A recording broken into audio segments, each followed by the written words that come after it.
We are going ahead with the next session, Type 1 Symposium. I would like to invite the chairperson for this session, Dr. Gaurav Chhaya, Yes, sir. Utsav Patel, sir. Cool. I would like to request Dr. Gaurav and Dr. Utsav Patel, sir, to introduce the speakers for the session.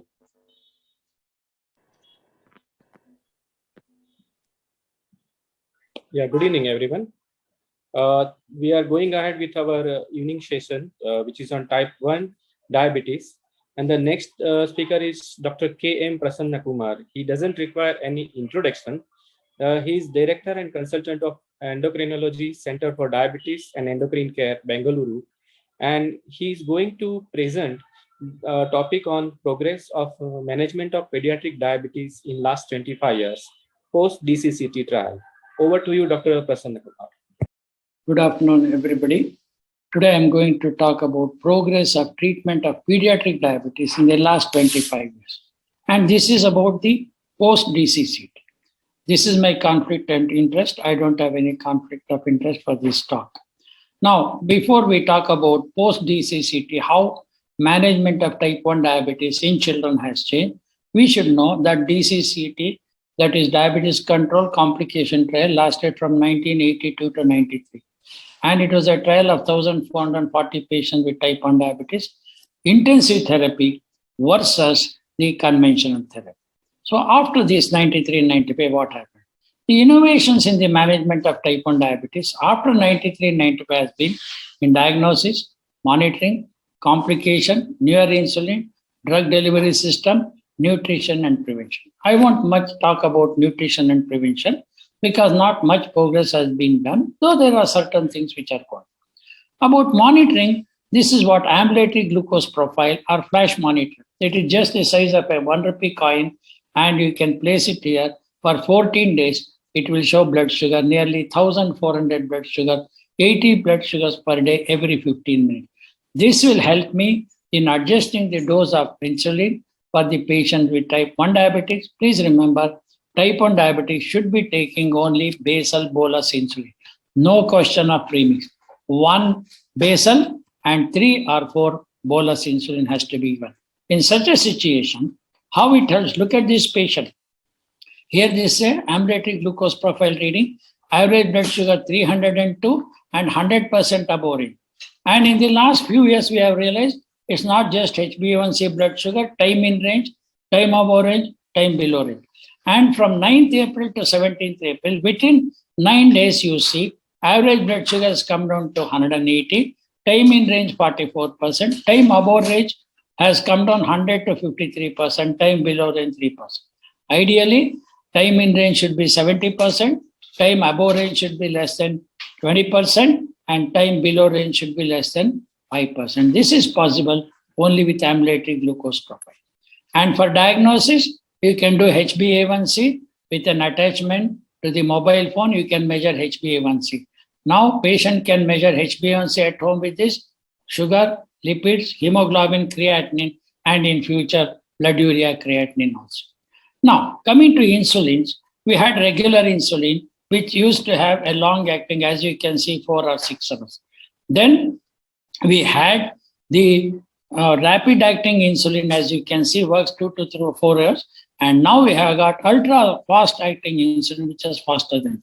So regarding the bolus insulin from regular human insulin, at 6 to 8 hours, we are getting late hypoglycemia. We have rapid acting insulin, ultra fast acting insulin known as free as well as Lispro insulin as such. And we moved away from syringes, needles, and other things. Today we have got a pen which is disposable, reusable. This has made the life of a diabetic child very simple because needle is small and accurate dose will be there, no mistakes will be there. And this is what we have got now today, that Degludec, which acts for almost for 36 to 42 hours, and aspart. So combination of 2 analogs is the only combination of insulin analog, Degludec and insulin, where it is pre-filled insulin syringe. It takes care of both fasting as well as postprandial.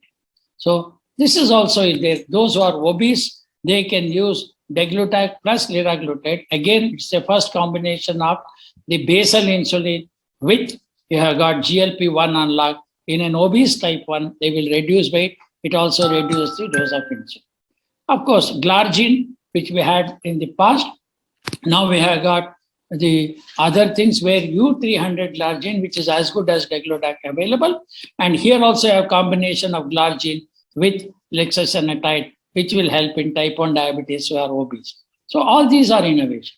One of the most important things we see, like at DCCT, we had NPH, we had premixed, human insulins and all. Then later on, we had glargine, detimar, then we have lisproinsulin, aspart, premix 3070, 5050, then this degludec and idagas. These are all the new insulin which has come for the last 20, 25 years. So newer insulin, tailor-made insulin, every insulin is useful, especially in type 1 diabetes where we are doing bolus.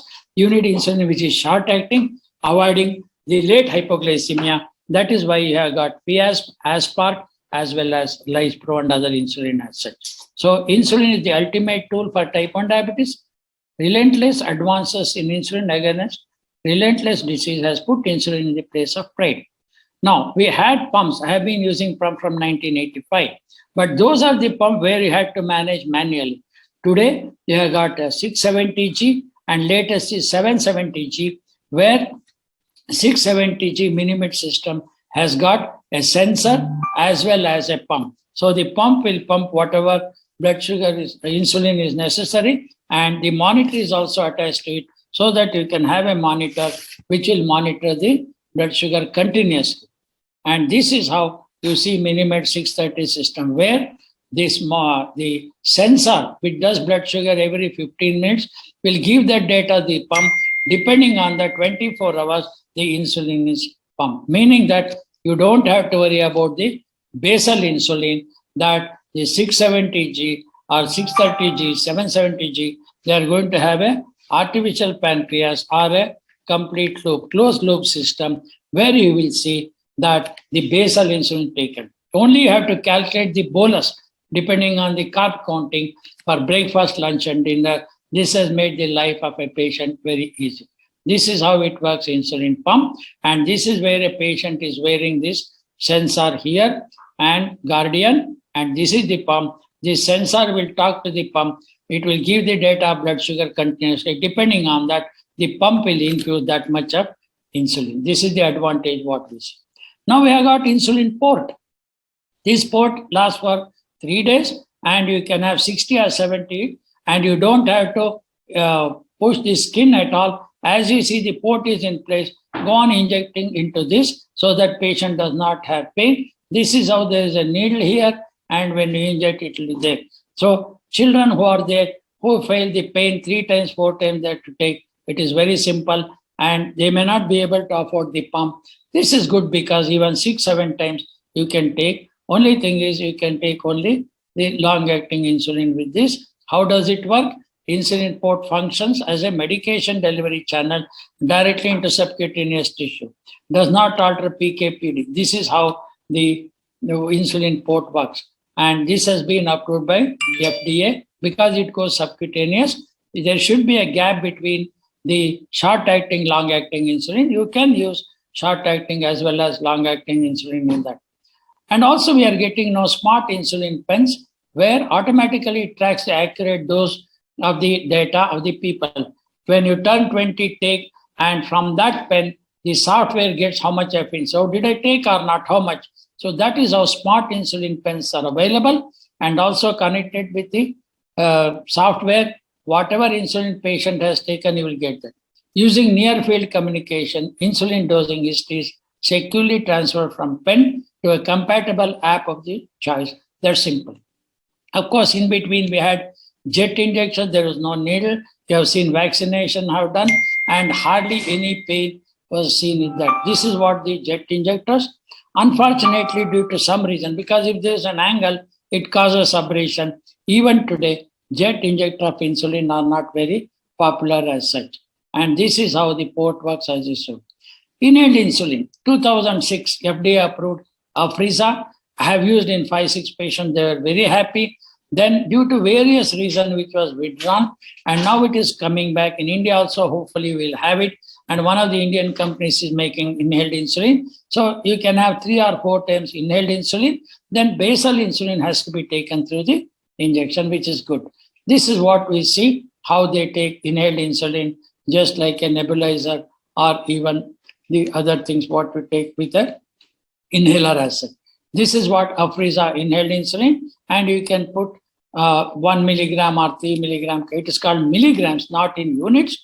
And whether 1 milligram gives 4 units, 3 milligrams gives 8 units of insulin, approved by FDA again in 2014. Some of the Indian companies are making. Oral insulin, Biocon is trying Tregopil. We have finished phase 3. I was a part of phase 1, phase 2 trial. There are others also, Diasome and Diabetology Capsule. And these oral insulin probably in future will come. Clinical trials are going on. And these are the various strategies in type 1 diabetes. Newer targets to reduce complication as such. And we have got other things like biosimilar insulin, novel insulin formulation, artificial pancreas, as I told you, that it's a closed loop. Then prevention of diabetes, we have got so many immunosuppressants and drugs to reduce beta cell, this one, and ultimately it will be stem cell therapy as such. So this is what is promising, islet cell transplantation, and this will be an option. Recently, some of you have seen an adult person who had pancreatic transplant or islet transplant will see that he is off insulin. Of course, nowadays at least I had one patient who had bilateral, that means dual transplant. That girl of 14 type 1 had renal failure, so she had a renal as well as pancreatic transplant. The stem cell is a totipotent cell, and a stem cell can be made to produce the beta cell, convert into beta cell, produce insulin, and this is what is going on. Again, in the last 2 years, revolution of teleconsultation. We have got thousands of children, they cannot reach hospital, doctor has to be in touch. So we have seen electronic medical record, teleconsultation, e-consultation, WhatsApp, and SMS consultation. This is known as distant management of type 1 diabetes. And there are many apps where the patient, type 1 diabetic child or their parents can log in and enter the blood glucose data every day, calories, snap a meal, blood pressure, weight of the child, insulin taken. And these are all the digital diaries where they can log in, and when they see their data. So there are many modalities of telemedicine, and these are all modalities where 3 types of methods have been tested to improve management of type 1. Telephone consultation, which are doing, systems focusing on transfer of glucose values to care provider or personal digital assistant as such. So there are many of these diaries which will help in determining the insulin dose, blood glucose value, dietary data, exercise data, physical activity can be done. This is what you will see here. What do you see here? What is the food the patient took? Milk, walking, all exercise. Then you see the dose that you take, basal insulin 12, 8, and 6. And you see what is the breakfast, lunch, and dinner. What is the 24-hour blood sugar 2 days? You can see here that purple line. So this is how when I see a dashboard of my patient, I see 24 hours blood sugar, their diet, their exercise, I can track. And also we had a connected glucometer which is available by the Wi-Fi. Whenever the child or parent does blood sugar, it comes to EMR 24/7. There's a nurse station. They will see the blood sugar, adjust the dose. In case they have problem, they pose it to the doctor. And we also have a changing diabetes in India. Now it has become global, over 14 countries. 30,000 patients have been recruited across from Myanmar, Cambodia, Indonesia, Bangladesh, India, Cameroon, African countries and all. And we have been providing in Afro-Asian region. Because of these programs, the management of diabetes has become easier. This is 6,000 patients in India. Islet cell transplant is already started, and I hope in future without immunosuppression, it will be useful. One day we will see with this transplant, the child will be free of that. To see that the modern day clinical course of diabetes after so many 20 years, DCCT has shown that the frequency of serious complications in diabetes type 1, especially when treated intensively lower. That means those who are in DCCT, Even after 20, 30 years, you will see that they are in good control. This is how the management of type 1 diabetes has changed after DCCT. Many of these technologies, telemedicine, better insulin, insulin pumps, monitoring, and whether it is pancreatic islet transplant, has made the life of a diabetic child, if not very comfortable, less painful, acceptable, both the parents as well as the children. Thank you for your attention. And I would like to thank Swasthyacon and team, especially that Dr. Mayur Patel as well as S. Patel and the organizing committee for giving me an opportunity to present my views of last 40 years of managing diabetes pre and post DCC. Thank you once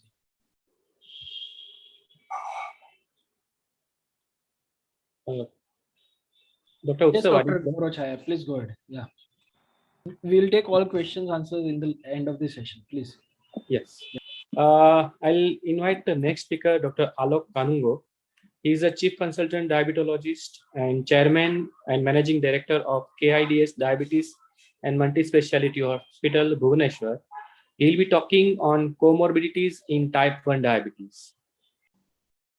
Today, I have to discuss on comorbidities in type 1 diabetes. And my topic, my discussion will be based on what is type 1 diabetes. It is epidemiology, association with autoimmune conditions, autoimmune thyroid disease, celiac disease, autoimmune gastric disease, and primary adrenal insufficiency or Addison's disease, which are known comorbidities of type 1 diabetes. So as we all know, type 1 diabetes is also known as autoimmune diabetes, is a chronic disease characterized by insulin deficiency due to pancreatic beta cell loss and leads to hyperglycemia. And some people have type 1 diabetes, and this means their pancreas doesn't produce enough insulin, and the cause is primarily autoimmune destruction of beta cells of the pancreas. If you look at the scenario all over the world, type 1 diabetes prevalence in children is quite almost, this can be half data because we do not know in many children whether the type 1 diabetes is existing or not, but we have more than 90,000 type 1 diabetics in India, which is now thought to be almost 4 to 5 lakhs. Again, it is increasing because of lot of awareness. So if you discuss the epidemiology, there are 15 to 30% of subjects with type 1 diabetes have autoimmune thyroid disease or AIT. 4 to 9% have celiac disease. 0.5% have Addison's disease. The risk of autoimmune disease is increased in relative of patients with type 1 diabetes. And 8% of the first degree relatives have autoimmune thyroid disease, and up to 6% have celiac disease. Even in the relatives, you find it. So let us look at what are the associated comorbidities. Type 1 diabetes is often associated with autoimmune disease such as autoimmune thyroid disease, celiac disease, autoimmune gastritis, pernicious anemia, primary adrenal insufficiency, and vitiligo. These diseases can occur together in defined syndromes with distinct pathophysiology and characteristics.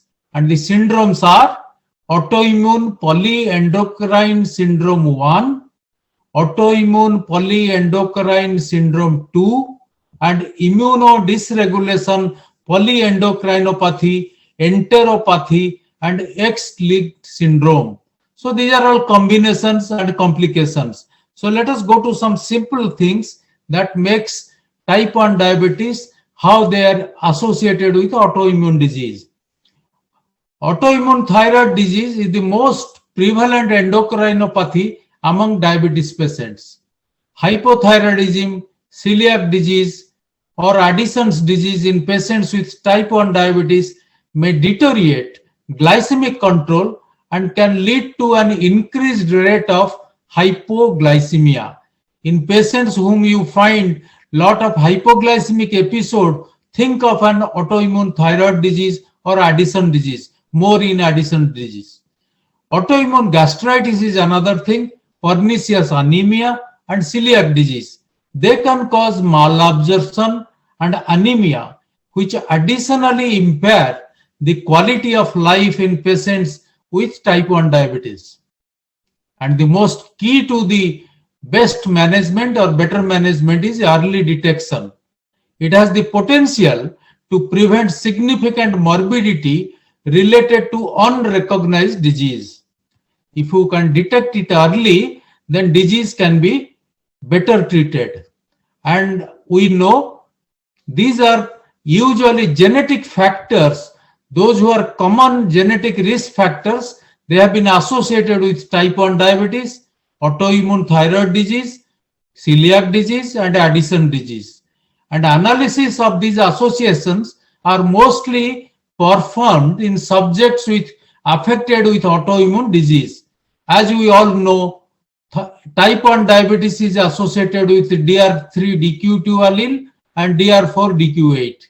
So also thyroid disease is DR3, DR5. And celiac disease is DR3-DQ2. And in Addison, you find DR3-DQ2, DR4-DQ8, and DRB10404. So also MECA gene and PTPN22 and CTL4 have associations with different pattern and different set of autoimmune diseases seen in type 1 diabetics. So how to establish a link? The autoimmune endocrine disease are organ specific. They are organ specific autoimmune diseases in which the target organ are endocrine glands such as the thyroid, adrenal, islet cell, and ovaries. So autoimmunity attacks these organs.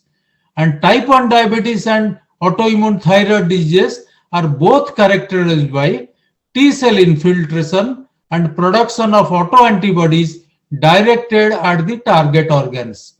The problem starts with T cell infiltration and then targets the specific organs like pancreatic islet and the thyroid respectively, resulting in dysfunction or destruction of the gland and thereby leading to disease. Intriguingly, autoimmune endocrine disorders frequently occur together in the same individual, and this association is classified as an autoimmune polyglandular syndrome or APS. So they are seen in same individual, many diseases. So what is autoimmune thyroid disease, which is very common? We'll put some more light on this. And we know genetic factors are responsible. Abundant epidemiological data supports a genetic basis of the type 1 diabetes and autoimmune thyroid disease, as I discussed earlier. Each disease is thought to be influenced by multiple susceptibility genes as well as environmental factors. Some genes, if they are present, the person is susceptible to get that disease. Two immune regulatory genes like HLA and CTL4 contribute to the susceptibility to both diseases, as we have discussed.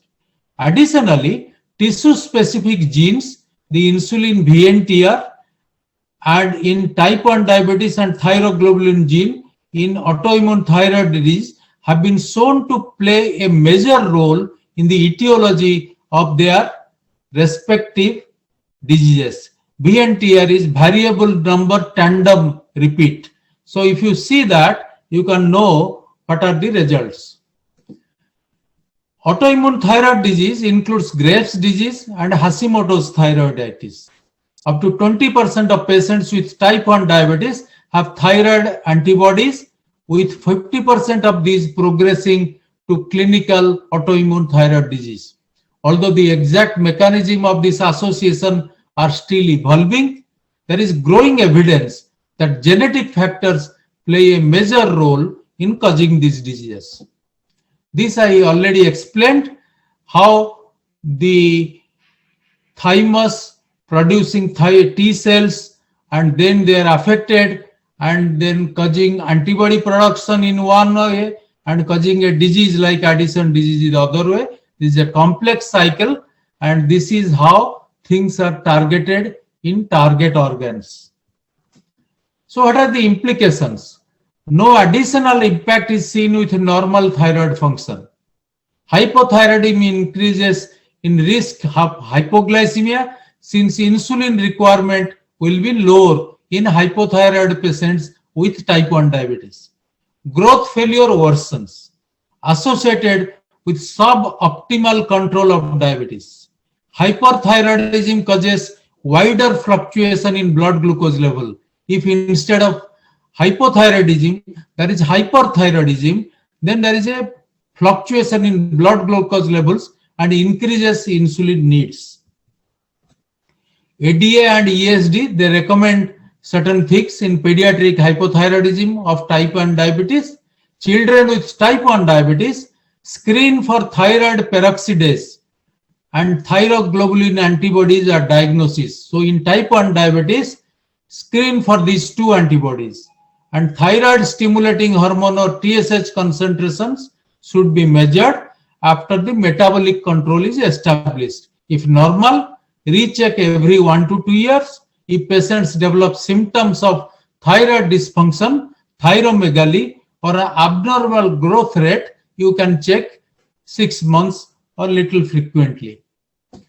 Then our next topic is celiac disease. Celiac disease is also known as gluten sensitive enteropathy, which is associated with intolerance to gluten, a component in the food.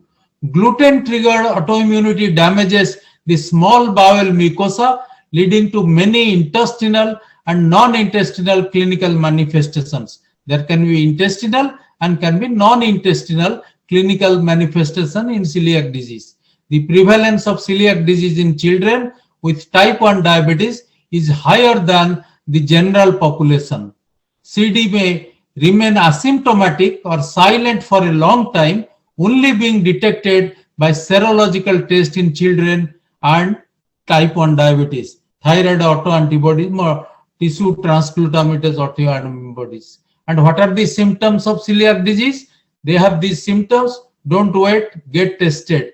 They are oral bad breath, gum disease, swollen gums, and oral symptoms, female specific breast tenderness, early menopause, normal level of swings, and swollen bladder, cervix, intestinal symptoms like acid reflux, bloating, constipation, diarrhea and gas, nausea and stomach pain, which is very common. There is some behavioral changes like anxiety, brain fog, depression, irritability, irrational anger, and night terrors, panic attacks, suicidal attempts. Then think of the problem. And skin also, acne and burning scalp, eczema, pale skin are also important. If these symptoms come, think for the disease and test it. And type and other common symptoms are joint and muscle pain, vitamin deficiency, weight fluctuation, headache and hair loss. There can be asymptomatic and there can be no clinical features, or there can be gastrointestinal like weight loss, poor growth, anemia, dermatitis, herpetiformis, bone and muscle pains, and gastrointestinal symptoms like abdominal pain, diarrhea, constipation, mouth ulcer, and bloating and gas. These are very clear things, and the implications are variable absorption of carbohydrate leads to blood glucose fluctuation, increased risk of hypoglycemia from malabsorption of carbohydrates, limitations in availability of gluten-free foods, and increased dietary restriction leads to more coping problems. And screening, as you know, tissue transglutaminase used in IgA deficient children, endomysial antibody, which is less reliable. TTG is very important. You should test that. And periodic screening every 2 to 3 years. With biopsy of proven diseases. To prove the disease, you need a biopsy.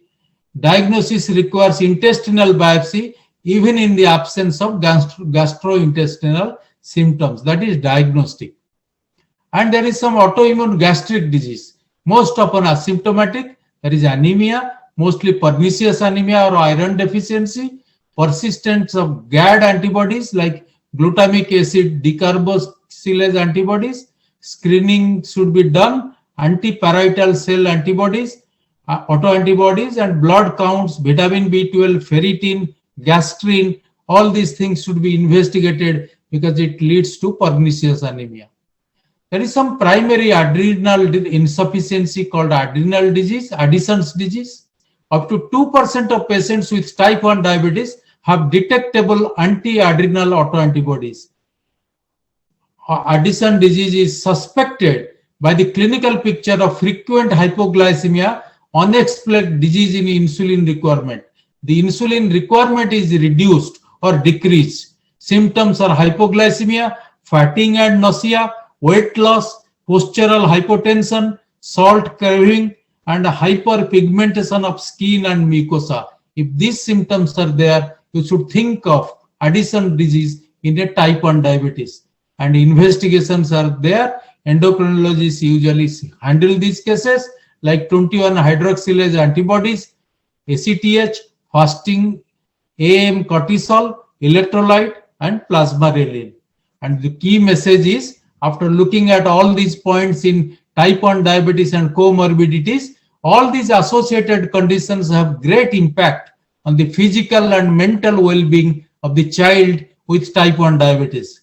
We need to understand and reduce the risk of diabetes complication by early detection to prevent significant morbidity related to unrecognized disease. Timely recognition, evaluation, and appropriate treatment of these conditions are essential to lessen the impact of the health of these children. And there has been references, and I want to thank Dr. Mayur Patel and his team of Swasthyacon for organizing this excellent academic meeting and giving me opportunity for this. Thank you very much. Thank you, Dr. Alok. It was a very lucid presentation. I'll go ahead with next speaker, who is Dr. Archana Aggarwal Sarda, who is MD, consultant diabetologist and founder of Uddan, an NGO of underprivileged children with diabetes at Aurangabad. She'll be talking on fluctuations in blood sugar in relation to menstrual cycle in girls with type 1 diabetes. Over to you, Dr. Archana. Good evening, everyone. It is a pleasure to be here in Swasthyacon, and that too in the Type 1 Symposium. Today, the topic that I am going to take you forward with is fluctuations in blood sugar in relation to menstrual cycle in girls with type 1 diabetes. This is a very, very important topic and a topic that we don't often talk about. So I really compliment the organizers for bringing this topic up, as it is very vital for the girls who are living this life with type 1 diabetes, and they see these problems and really don't know what to do about it as it is not addressed. So these, as you must be all knowing, today I run an NGO called Uddan, and we are supporting more than 900 families with type 1 diabetes. We have so many adolescent girls, women, and now who are getting married and have kids. And this whole process, we have seen that sometimes they're so frustrated with the best of care when the sugars at some times of the day is suddenly high, with all the effort at their end. And it is extremely frustrating for a girl who is trying her best to adjust her doses and has no clue why is this happening. So it's not just a topic which is a simple medical issue. It also impacts their mental health. It impacts their way, their sense of well-being. And hence it's really important that we understand the impact of menstrual cycle on the blood sugar levels. And of course, we also have to see that other than the general impact, it could be different for different individuals. And those patterns are again very important to emphasize, and that is only possible if we understand them. So if you really look at the very basic physiology of the menstrual cycle, cycle. I think the audience here, being all physicians, we are well aware that we are talking about a play of hormones, the luteinizing hormone, FSH, estrogen, and progesterone. And the three phases that we see in the menstrual cycle, in the entire ovulation cycle of a girl, are the follicular phase, the ovulatory phase, and the luteal phase. Now, if we see the bar at the bottom of this graph, you can see I've just depicted it that the insulin sensitivity is decreasing. So as we go towards the luteal phase from the follicular phase, all the studies have shown that there is a decrease in insulin sensitivity, which means again, the highest insulin sensitivity is in the follicular phase. So that again would mean, if you think about it, it would mean a low insulin requirement at that time and a high insulin requirement as they are progressing towards the luteal phase. So this cycle has to be kept in mind. The girls need to know when. Usually it's a 28-day cycle. It can be less, it can be more. And if they know their ovulatory date, which would be approximately the 14th day in a 28-day cycle, and that is how they can anticipate when they are going to get a low or a high. So if you just look at these hormones and their impact on glucose metabolism, estrogen and progesterone, they play a significant role in energy metabolism, in insulin sensitivity, and how the glucose is processed, metabolized in the body. In general, estrogens promote insulin sensitivity and progesterone promotes insulin resistance. And that is why we could see the difference in the follicular phase and the luteal phase. Again, to emphasize, insulin sensitivity is highest in the follicular phase, that is pre-ovulation, and decreased in the luteal phase, that is post-ovulation. So for a girl to understand that when she is getting her periods, that is the time from there onwards, it is a high sensitive phase. And when she is expecting her periods, that is after her ovulation, and that is the luteal phase, and then that is the time when she can expect a very high resistance and maybe increase in her doses at that time. It's not something that we don't talk about, we don't read too much about, and we think it's not that common. But studies have shown, this was a very interesting study done in Spain, and it has shown that 67%, that is almost 2/3 of women with type 1 diabetes, actually experience a menstrual cycle phenomena attributable to the increase in hyperglycemic excursions during the luteal phase. So this was observed through various measures that was done in this study. Also, there have been quite a few studies which talk about the changes in menstruation that happens and changes in blood glucose level that happens. So menstruation affecting blood glucose levels and blood glucose levels affecting the menstruation. So in a study which was using CGMS, the glucose profiles appeared reproducible between cycles in all women, but varied between women. So I think this is something very, very important. So for two women, the cycle may be different, but what was very interesting with use of CGMS, it was found that the menstrual cycle had a reproducible effect on glucose control in a subset of women with type 1 diabetes. So if I know my cycle, if I know with CGMS, and I do it for say 3 cycles with CGMS, and I know what is happening, probably it is, this study showed that it is the same kind of cycle that will be seen throughout. So if I know that I have a higher dose requirement in the luteal phase, if I have a low requirement when my period starts in the ovulatory phase, then I can time my doses and I know what to expect and adjust my doses accordingly. But from girl to girl, woman to woman, it is different. So it's very important to individualize and find out the impact of the hormonal changes individually in each girl. Again, there are studies which have shown that the elevated blood glucose during the luteal phase may increase insulin-independent glucose disposal. Some individuals appear more responsive to menstrual cycle effects on insulin sensitivity. So again, there are people who will not have that much effect, but there are girls who will be severely affected. So it is really, again, we are talking about individualization, and women should be encouraged to have self-monitoring technology to identify a possible cyclical variation in blood glucose that may require clinical review and insulin dosage adjustments. So this is something we really have to address, we have to understand, and every girl as she attains puberty, it is important that we talk to her about it. What can we do? I mean, once we have understood what it is all about, what can we do about it? So in our patients, in our girls with type 1 diabetes, in our women with type 1 diabetes, we can ask them to start tracking. So what we do in our run, at least when we have a logbook, so when all days they're checking their blood sugar, so when they are menstruating, we ask them to put a red dot in their diary. So they know page by page when they see that when the red dots were, what was happening to the blood sugar level. Today, there are many apps that can be used for the same. So it would be very useful, even if they do not do it all the time.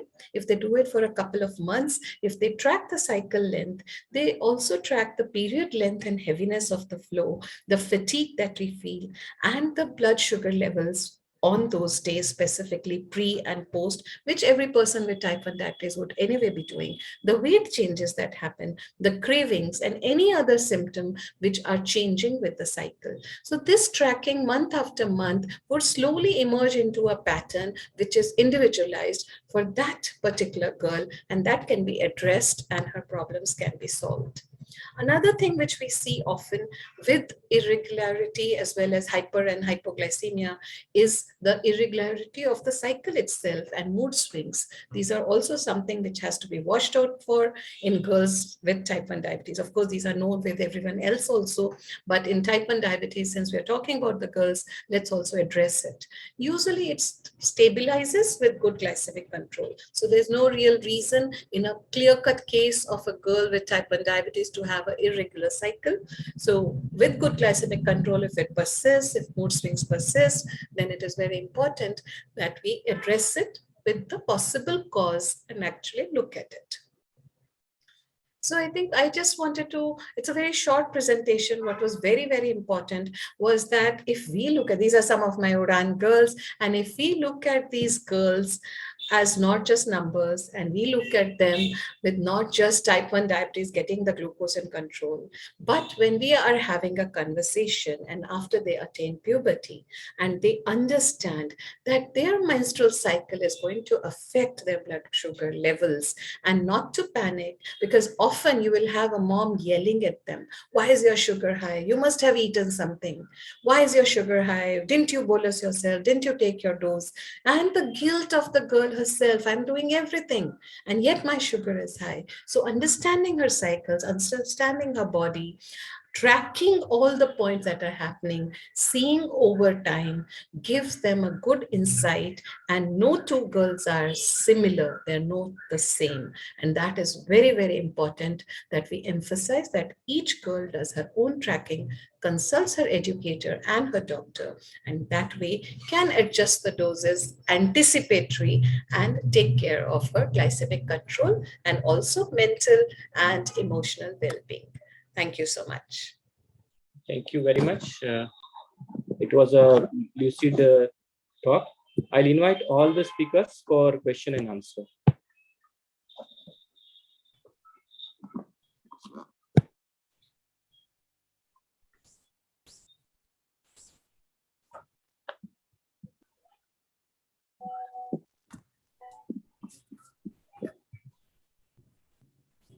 Hi, Archana. Happy New Year. Hello, sir. Good evening, sir. Good evening, Prasanna, sir. Good evening, everyone. Good evening, Alok.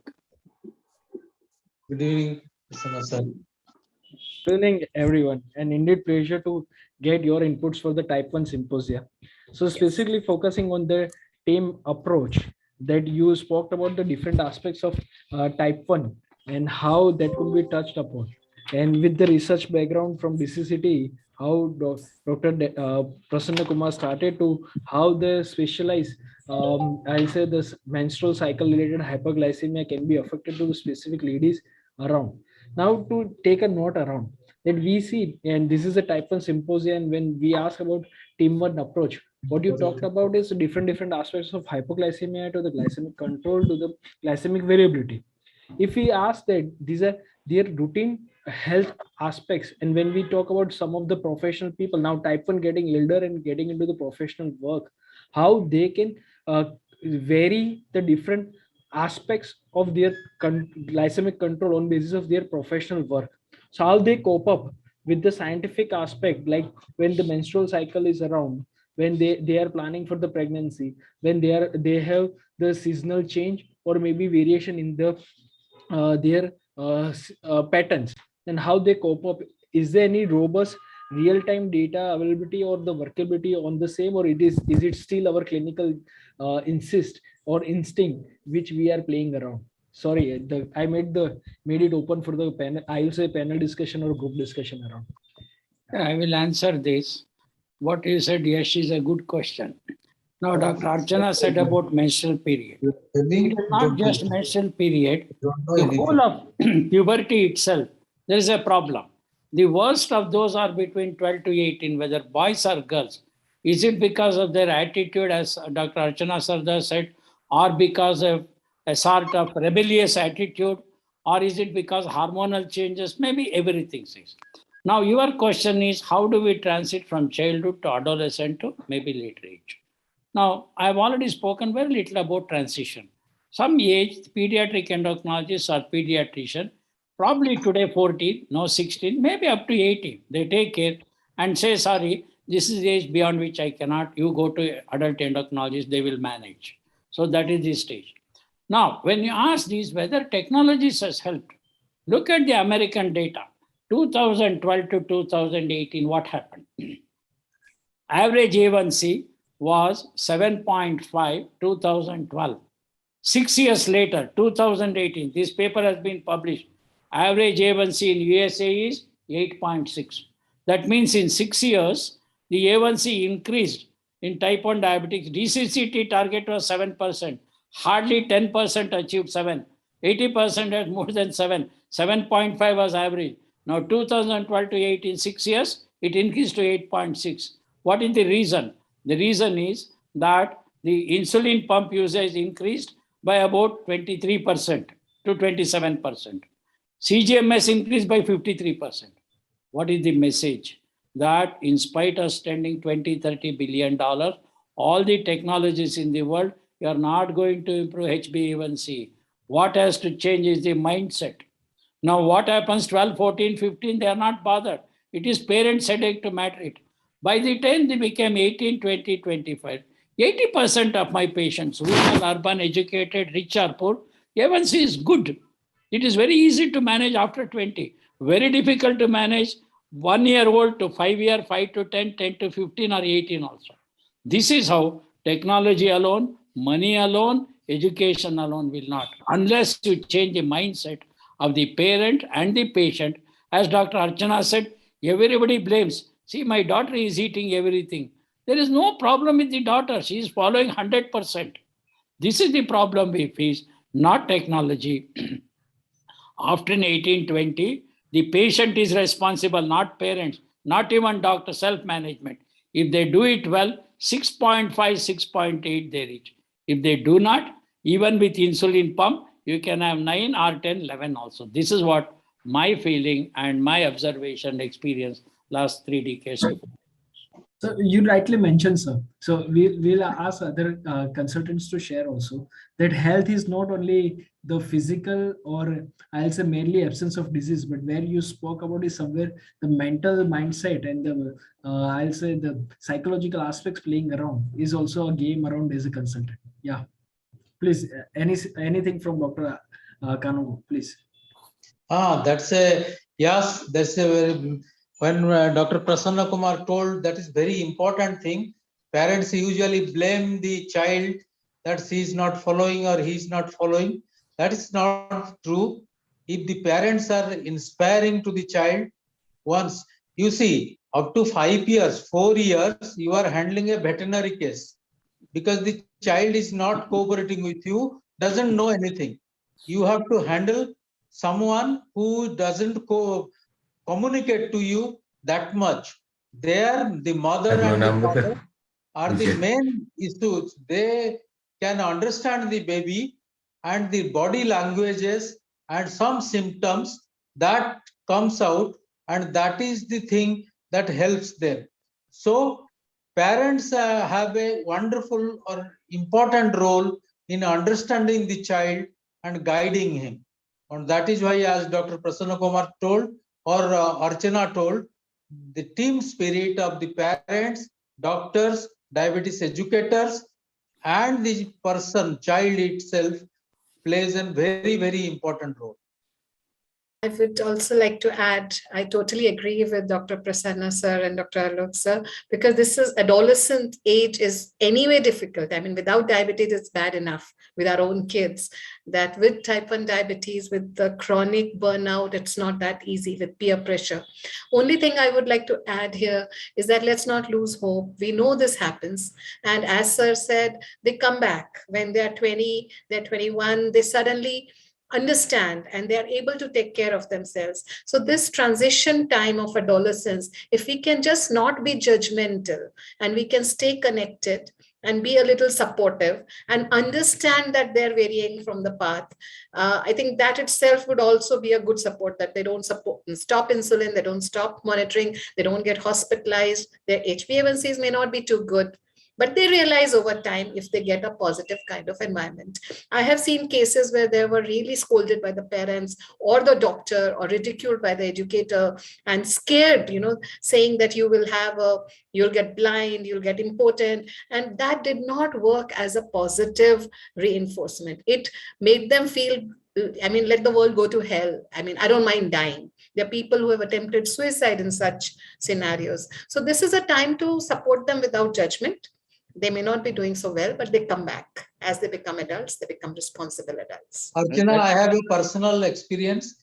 One Bhalla, I don't want to take his name, young boy, was so irregular. From school, he started smoking and all that. Her parents were so angry and annoyed. Now, he's one of the best safe of the country. Right. He is in the 5-star, 7-star deluxe. He's working. And he's the one of the finest safe, and he has gone to US for further training, and he's a highly successful young man. So things change. Once they have a dream and a mission in life, they overcome their whatever limitations because they have something bigger to look forward to. When they're adolescent, they don't have that. Many of them have fatalistic attitude. What Dr. Archana said, uncle, I'm sick of all this. Others are enjoying. Let me eat, drink, make merry. Let them go to hell and all. But you have to be sympathetic. More than that, empathy is necessary to talk to them, counsel them. 90% of all type 1 during adolescent need psychiatric counseling. As you said, even normal children need. All of us have got adolescent children, boys and girls, know what the problem is, 12 to 18. Imagine a child having diabetes, everybody pressurizing studies, parents, doctor, educator. Everybody is putting a target and target in education, target in health, target in HbA1c. Then they feel cornered. So as you said, instead of being judgmental, supportive, empathetic, and if you take them to a psychologist, we are not trained as psychologists. I don't think I can do a good job. Somebody is professional. Even psychologist is enough. No need for psychiatrist. If they can counsel every child 40 minutes, 2-3 sittings, they'll make tremendous difference in their self-management. That is what is necessary.